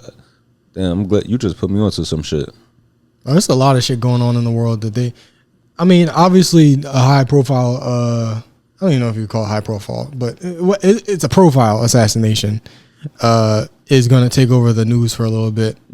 But yeah, that's big. I told you that. Do you still want to talk about Japan? Because I feel like I'm bouncing around. In Japan, they were unsure of some numbers because it says some families were hiding the death of old relatives to still get their pensions. Damn, that's crazy. So you telling me like? So they had the city thinking like, damn, this nigga's 140. Yeah, congratulations on your 140th birthday. Show up, that motherfucker is a skeleton. he like SpongeBob grandma. That nigga just chocolate. Who said chocolate? I remember chocolate. I always hated it. It's just a spine sitting in a wheelchair. Oh man. Yeah, because it says this one person. It says this one person was believed to be the oldest man in Tokyo at 111. Was found in his family home 32 years after he died. That's fucking hilarious. Yo. It's so funny to think about like a Japanese family trying to finesse the government. That's fucking hilarious. Oh, he alive. He just don't come out. Yeah. He meditating. This nigga doing Tai Chi in the back room. Jerry Seinfeld. You want to talk about Seinfeld? Hell yeah. Yeah. So Jerry Seinfeld recently, he recently came out, and I guess he's been on his way for a little bit now. And he recently was speaking to students at Duke University. And that's what's even crazy. I didn't know he said this at a college. He said this at a college. He denounced the whole Free Palestine movement as anti-Semitic, and he compared Free Palestine to the Klan. To the Klan. He said, basically saying Free Palestine is like saying you don't like Jews, and he said, actually, I think the Klan is a little bit better because at least they come right out and say we don't like blacks. Damn, that is wild. Well, here's the deal with that. Yeah, now that you mention it, I'm like, I guess it's important to tell people that he said this shit, but it's so silly. This is like pre 2022. What? Like, it was 2023 when October 7th happened. Yeah. Like, this is such an old. We're so far past the Free Palestine is anti-Semitic shit. Yeah. Like, we're so far past that. Right. Like, I won't even take anybody seriously who suggests that you're anti-Semitic for not wanting a genocide to happen. Right. This is something you could have said maybe 15 years ago, and then people would have like actually taken this seriously. You still will have like a right-wing conservative evangelical motherfuckers that love Israel say shit like this and, back this up. But it's like, there's literally every fucking anti-Israel protest is multicultural to like 100% multicultural. Like, Jews are there. Right. That's what I was gonna say. We all like Jews. Nobody dislikes Jews. We dislike genocide. Yeah. Because even when you see the protests happening out here, like New York, Brooklyn, you'll see a large community of Jewish people coming together saying, the things that are happening over there are wrong. Yeah, they don't want their money used for a genocide either. It's silly, is basically what I'm saying. And also, this nigga dated a 17-year-old when he was 38. So, more people need to know about that too. Cause that shit is crazy, my nigga. 38. How old are you? 32? Yeah, I'm 33. 33. I'm 33, and I wouldn't pull up to nobody prom. 5 years from now. That's like you doing that 5 years from now. Think of all the life lessons that you've learned at this point in your life. Right. Think of how many more you're gonna learn in 5 years. I'm 27. Think how many life lessons I'm gonna learn 10 years from now. And I'm like, man, fuck it. I'm getting some pussy from high school. That's fucking ridiculous. Hey, yo, where you about to go? I'm about to pull up to this let out. Yeah. I'm about to go to Boys and Girls real quick. Yo, if this nigga, if he was from Philly, he would have been 38 just chilling at Broad and Allen. Yeah. Yo. Trying to come to my son's birthday party? Nah, I gotta go to Central. I gotta get my girl. Can she come? Yeah, but she gotta sit at the kids' table. That's really insane. Cause he was rich. He was at the top of his career. So I'm like, I'm broke and I wouldn't fuck with a kid. You feel me? Like I've been down. I'd have been out. I'd have been dry. That thought has never crossed my mind, and it never will. So to be 38 and at the height of your career with a teenager. Damn, this was in '93. Yeah, so let's just say that his judgment maybe isn't the greatest. Yeah. Damn, this was on the cover of People. Oh, okay. It says 18, maybe. No, but that's when he was 39. Oh, so when he was 38, she was 17. Yeah. Still living with her family. And it says 19. I just want to be sure. How the fuck does it? So he was 38, she was 17. I don't like the badmouth comedians, but this isn't even. We're not even talking about a comedian no more. We're talking about a motherfucker that dated a kid and is defending a genocide. So it's kind of like, Damn, but that really is crazy. That shows you how much the times have changed. Because for them to be like that gap being on the cover of People magazine. I mean, I think it was on the streets it was probably a little bit more scrutiny. Like, I think there was people that saw this and were like, what the fuck? But the industry was run by people that were just genuine monsters. I mean, we talking about Macaulay Culkin's like childhood. Mm-hmm. This is around the same time. Macaulay Culkin's dad was a monster and nobody fucking said shit. Oh, I thought you were just talking about him being chased around New York by two robbers. Oh man, I'm just like, kids just were not taken seriously for a long time. Remember what, Drew Barrymore? She was in a club partying and shit. Niggas was giving her drugs and shit. Yeah. Like, people just didn't really give a fuck. And it was probably because the industry was run by people that find a cute teenage girl in the mall and be like, hey, come audition. Meanwhile, it's a fucking, like, Harvey Weinstein situation. So. Damn, as I'm looking more up into this, he said he didn't realize when they were dating, he didn't realize that she was so young. How the fuck so the fuck what, man? It's like, you didn't realize when you kept calling and her parents were picking up the phone. You didn't realize when she had to be home before the street lights went on. Yeah. You hugged her, all the glitter came off her backpack and was on your shirt. You ain't wonder why her shoes light up.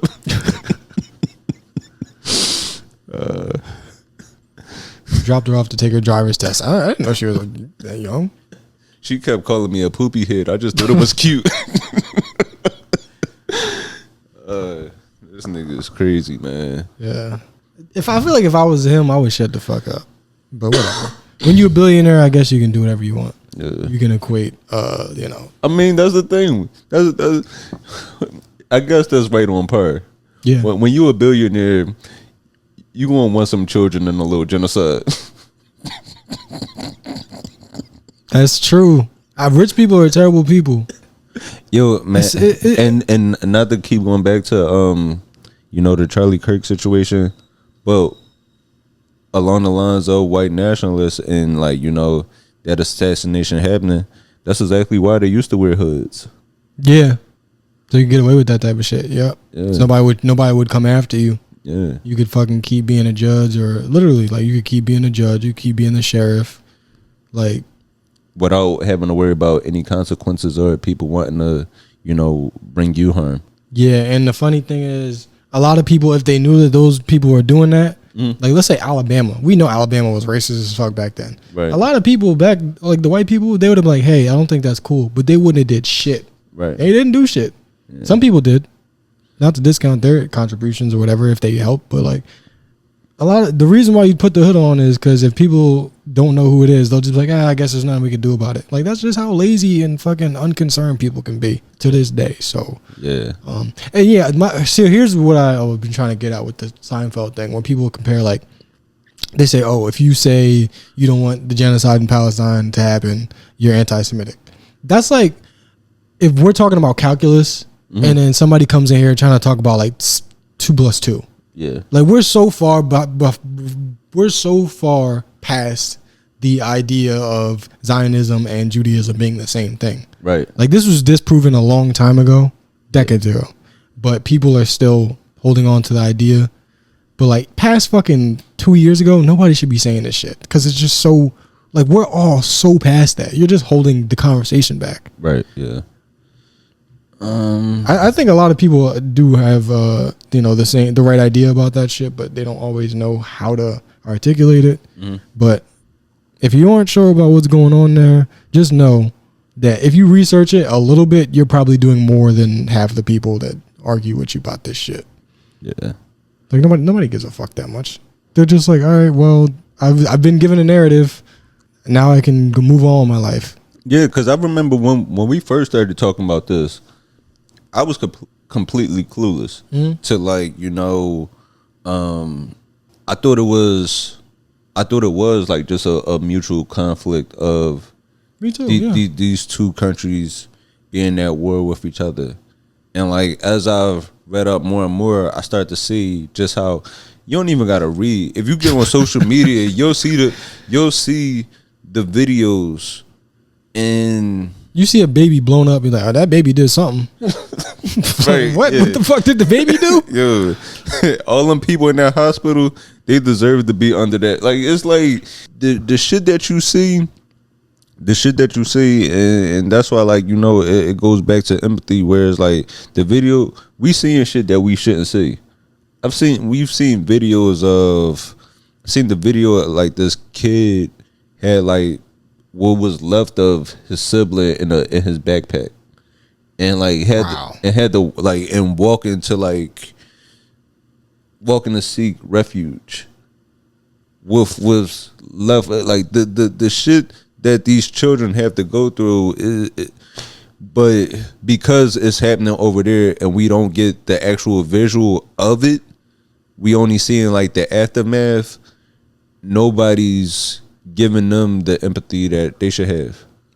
Yeah, no, it really is just silly that we're fucking trying to argue basically, we up to Black Lives Matter. These motherfuckers is still arguing about fucking Ruby Bridges. Yeah, that's how fucking far behind people are caught up with this shit. And I really did think, I used to think I was this is a two-sided conflict, and in some ways it is. But when you start realizing a lot of the fucking the resistance groups are made up of kids that watch their fucking families get blown up, you're like, oh, okay, so this isn't exactly a war. I mean, people are fighting, but it's not a war. It's a fucking ethnic cleansing. All right, or if you do want to say it's a two-sided conflict, right? When you look at it, if I fight a fucking baby, it's technically two-sided. Just one of the sides is a baby. Right. If you beat a journalist to death, that's two-sided. Right. It's yo, this kid threw his sandal at the tank, so we had to stop. That shit is fucking insane. Yeah. And also, it's just, think about how funny it is to sit thinking, well, if there's one thing I know, is that the United States is taking the right side of this conflict. And if there's one thing I know about the United States, they don't do anything wrong in the Middle East. Like, just think about that shit for 5 seconds. You think we doing the right thing in the Middle East? Nigga, where was you at? Where the fuck you been at? But I guess you want to get into the questions? Yeah. Let's go to the questions. All right. So just before oh fuck. All right. So yeah, before we get to the Tubi movie of the week, we going to get into some questions from the listeners. So I like this question. This is from a frequent listener. He said, "How do you determine if where you're at in life is a stepping stone or being stagnant?" And does that question, how do you determine that? That is something that you would have to reflect on within yourself and determine on your own. Nobody could tell you whether you're stagnant or not because nobody really sees your journey. Was this a dude or a woman that asked? This was a guy. This was a young man. Oh, okay. Yeah. Because that would help me understand where this might be. If it was a woman, I'd be like, oh, you got to break up with that nigga. But, I mean, if it's a guy, it could be a girl that he's like, this is a stepping stone woman? Probably. If you asking that question, then yes, leave. No, but, you know. Might just be about a job, though, you know. Yeah. I mean, because, you know, like, even for, like, what we do, sometimes it might feel like you going nowhere, but it's also determined by your enjoyment. That's one thing to ask yourself. Even if you are in the same place, are you doing it because you enjoy it? Do you feel like you get something out of it? Would you stop kicking me? Get your feet off my back. We got our co-host fighting. Sometimes you might not see the immediate progress. You know, it's kind of like working out. It's working out. You work out. You work out for, like, you know, a few weeks. You might not see the immediate progress, but in a few months or a year, you look up, you like, oh shit, there go an ab. So, and if you don't see the progress that you want to see, sometimes you might just gotta change change the routine a little bit. Or it's kind of like, shit, I just had this conversation with somebody as far as talking about, like, you know, the podcast, right? He was telling me, you know, just keep doing what you're doing because nobody sees when you build the rocket, but everybody sees when it takes off. Everybody sees when it launches. Who'd you talk to, Elon Musk? Never heard that analogy in my life.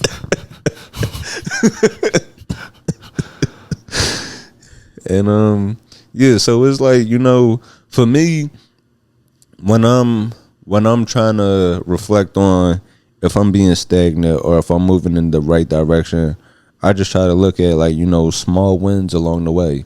Like, you know, even if I do feel like I'm in the same place, it's like, have I did something this year that I didn't do last year? So that's a good point. Whether it be a small victory. So it's like, all right, I didn't get on TV this year, but, you know, I might have performed at more colleges, or, you know, I didn't do this, but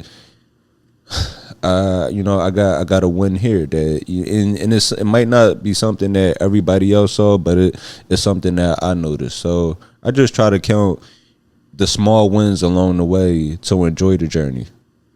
So yeah, so it really is, you know, it's all on you. And if you young, I mean, even if you're not young, as you get older, we constantly learning, and changing and trying to figure out, you know, what we want to do. There's no, yeah. That's when you start getting old, when you stop learning and growing.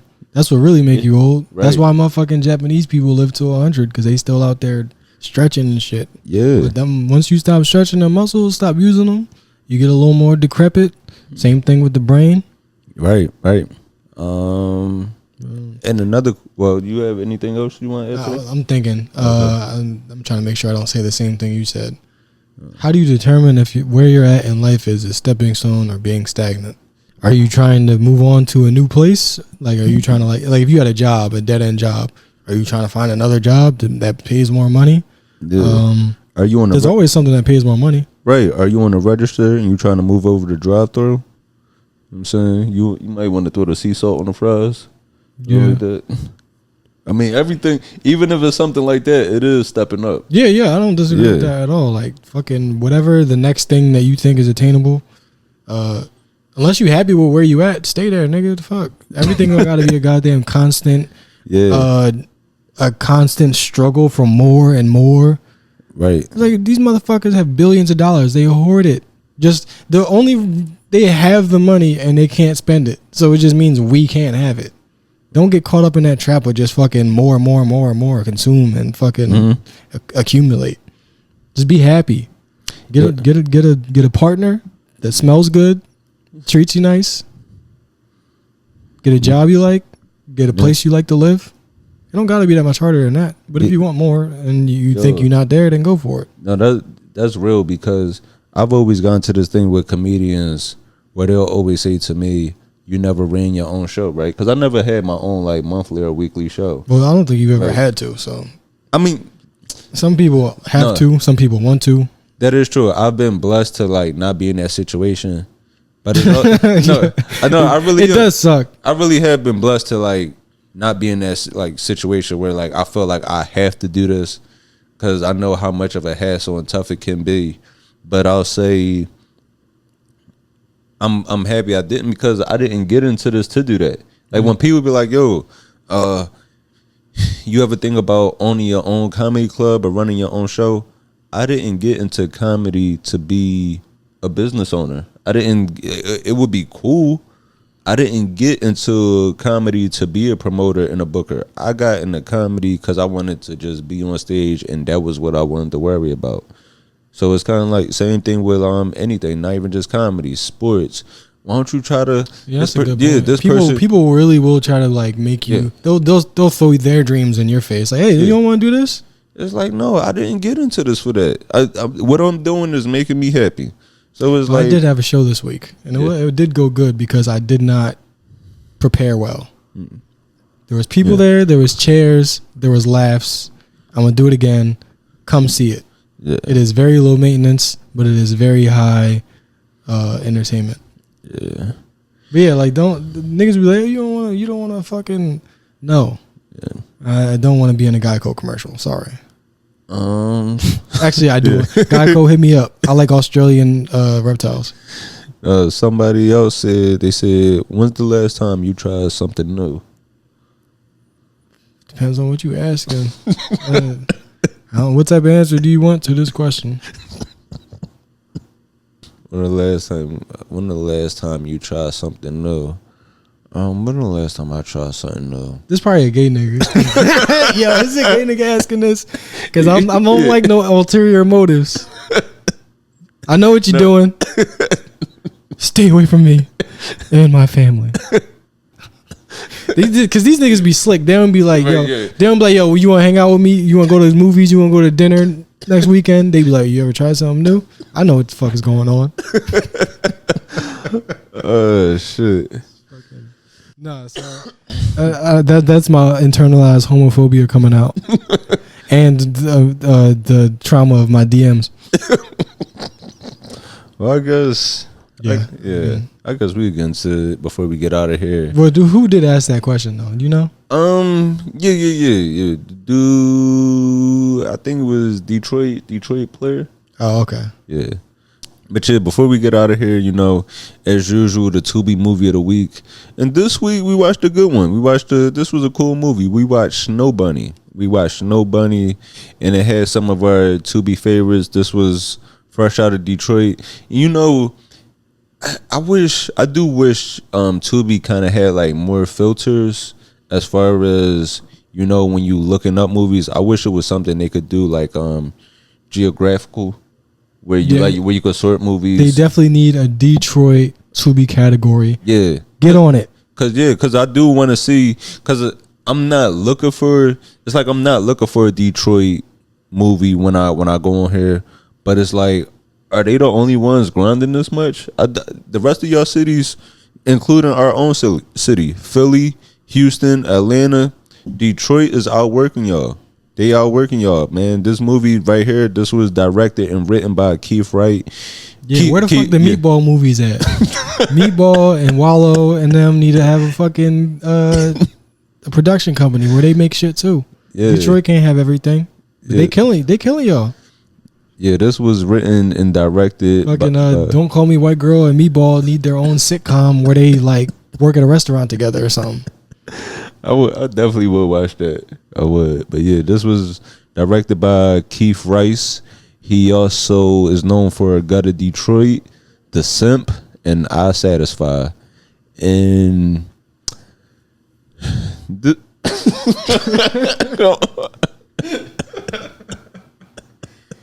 yeah, and this movie right here, you know, it had some of our favorites in here.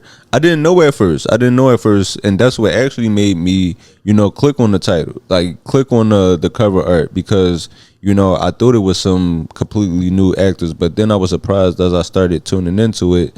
You had Denzel Dandridge in here, you had Crystal the Doll in this movie, but it starred Quentin A. Minor.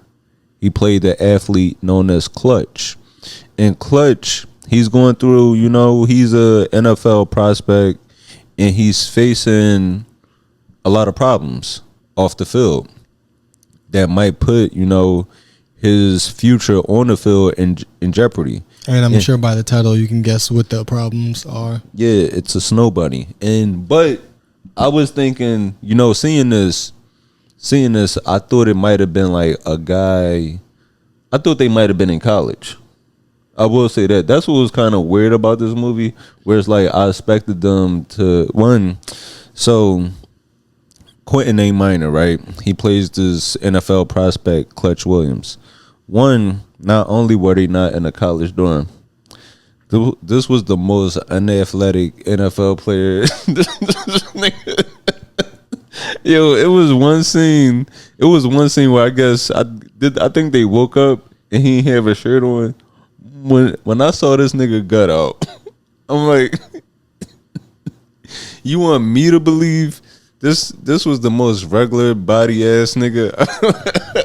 And this white woman was bullying him the whole movie. I mean, you don't know how to break a tackle? What are you doing? Yeah. So yeah, the one that played the snow bunny in this, Aaron. Oh, she got an IMDb. For hey, yeah, she white. Of course she got her IMDb. Well, here's the thing about the Detroit movies. A lot of times it just be like a dope fiend that they recruited for the movie, and they was like, yo, we'll give you, you know, A-ball for this movie. And let me see. I want to see if this movie has. Well, sometimes it'd be pillheads, really. I don't even be cokeheads. It'd be like, they clearly be like fucking, you know, like the white couple that's off perks and just nodding off together. Yeah. But you can still see like the love between them, even though their eyes is closed. That's a Detroit movie. Yeah, but I think this was just like a regular white woman. This movie came out earlier this year. It came out February 28th. Okay. Valentine's Day movie. Okay. Yeah, it's a short movie. It's only about an hour and 10 minutes. And you can skip a decent amount of that. No, I do want to play a few. I do want to play a few parts of this movie. It was a few parts that like genuinely made me laugh throughout this. I say, let me see, around the 16-minute mark where, you know, Clutch, he's having trouble with his, you know, former agent Jason. He's having problems, and you know, Erin, she's telling him like, you know, she's going to take over Jason's spot, and this is the conversation they have. Now, that right there, this was an interesting scene because it did make me think about just how like in entertainment in general, right? We have this thing where, you know, whether it be athletes or entertainers, they tend to think that letting a white person represent them might be the more professional look. So it's like, as opposed to having somebody, even having somebody from your inner circle, or even just having somebody that looks like you, you're wondering, you know, what's the right thing to do? is this person, and it's always a weird thing because it's like now you're faced with like, is this person truly looking out for me, or are they trying to get over on me? Yeah. If you have a white like manager, you do look more professional. To like the certain in certain circles, you do really like people will be like, oh shit, this nigga's about his business. Yeah, but I think that was the thing that just happened with like the Dallas Cowboys and one of their players. What happened? They just traded Parsons away. They just traded one of the great defensive player away to Green Bay, and I think it was more so because I'm not sure if this was the complete story, but I think Jerry Jones, the Cowboys owner, I think he didn't want to like discuss the contract. He didn't feel like he had to go through the player's agent, and like his agent being a black guy. Whereas like, nigga, I'm talking to him. I don't need to go through these negotiations. Don't have to go through you. Wow. Yeah. Yeah, I didn't hear about that. Yeah. So, but yeah, I mean, you 100 in those type of circles, you 100% look like you're more professional. You got a white person talking for you, and it's not right. But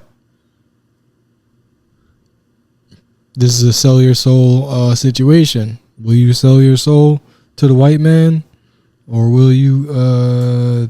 Yeah, of course I am. I'm gonna get the tap dance. Yeah. No, so put these motherfucking gloves on. Put these white gloves on and these shoes. Get this house. So about 46 minutes later into the movie, Clutch, he has another conversation with Jason in the locker room, and it goes like this. Yeah, so his friend and former agent, Jason, let him know that it was a time where he was intimate with his current agent, the Snow Bunny, Molly. And he says, like, come on, how could you? He's like, I'm a hoe. I ain't planning on it happening, but nigga, you know me. You know how I get down. And that's the kind of honesty I like from a friend. I can't even be mad at that.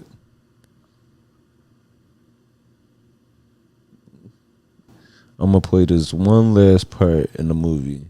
This movie actually was palatable and like it wasn't a bad movie at all. Yeah. In this movie, limited sex scenes. Yeah. This was actually the first movie where I seen a white person a part of the sex scenes. It wasn't enjoyable. I think that was the point. I think they were like, hey, I think this movie is like, hey, don't fuck a white woman movie. Yeah. I think it was a cautionary tale. So I think they did a good job there. Of showing it, of not making it look enjoyable. Yeah. Because some of these movies, it'd be like the fattest ass you ever seen. Right, yeah. Where in this movie, they had this bony white chick trying to give him some with some kitten heels on. Yeah. But yeah, the other movies is like, hey, don't cheat on your girl. But also, the bitches, if they look like this, what are you going to do? It's like, what, the message is being construed. It's like, hey, if you had the strip club and the girl's on you, you don't got no choice. But also, like, don't do that. Somebody grab your dick at the strip club.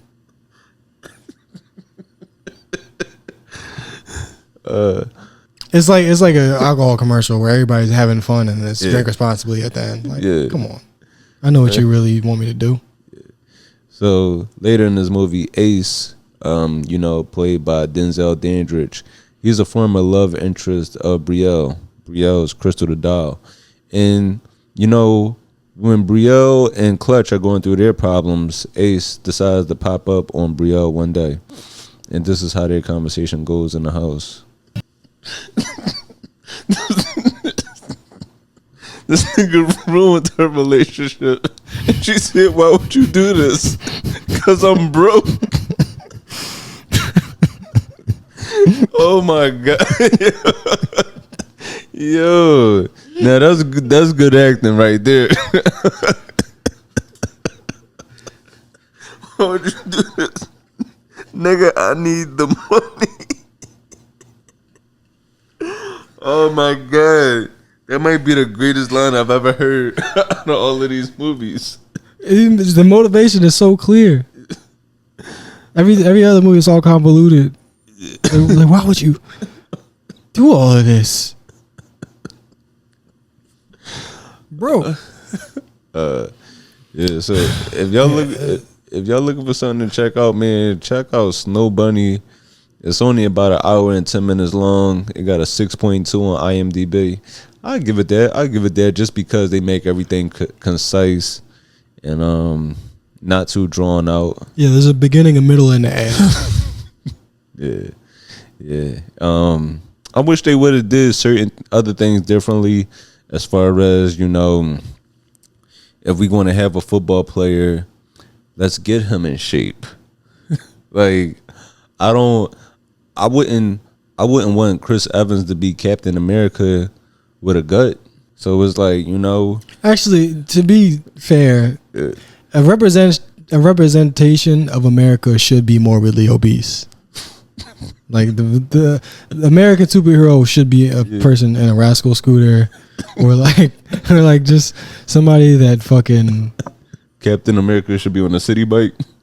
No, Captain America should definitely be like fat, but like fucking like about to lose a foot, diabetic, not somebody that's in shape. Yeah, so if y'all looking for something to check out, man, check out Snow Bunny, and you want to find the Snow Bunny that was made in 2022, because I believe this is 2025. I mean, yeah. You want to find a Snow Bunny that's made in 2025, because I believe there is another Snow Bunny made from a different year. Yeah. I guess before we get out of here, just thank y'all for tuning in with us for another week. We definitely appreciate it, man. End of the month, we'll be performing in Morris Plains, New Jersey. That's right. Yeah. I'll share the info, all of that with y'all. And if there's any other cities you would love to see us in, let us know. And keep letting us know what cities you are listening in, man. Like I said earlier, New Orleans, Jackson, Mississippi, wherever y'all listening at all over the world, we definitely appreciate it. The Nigerian listenership is growing. That's because they're trying to scam us. They plotting. I see y'all. I know what's going on. Yeah. It's been I've been seeing like the numbers growing in Lagos. I fuck with the Nigerians. Yeah. I just keep my motherfucking wallet tied to my boat loop.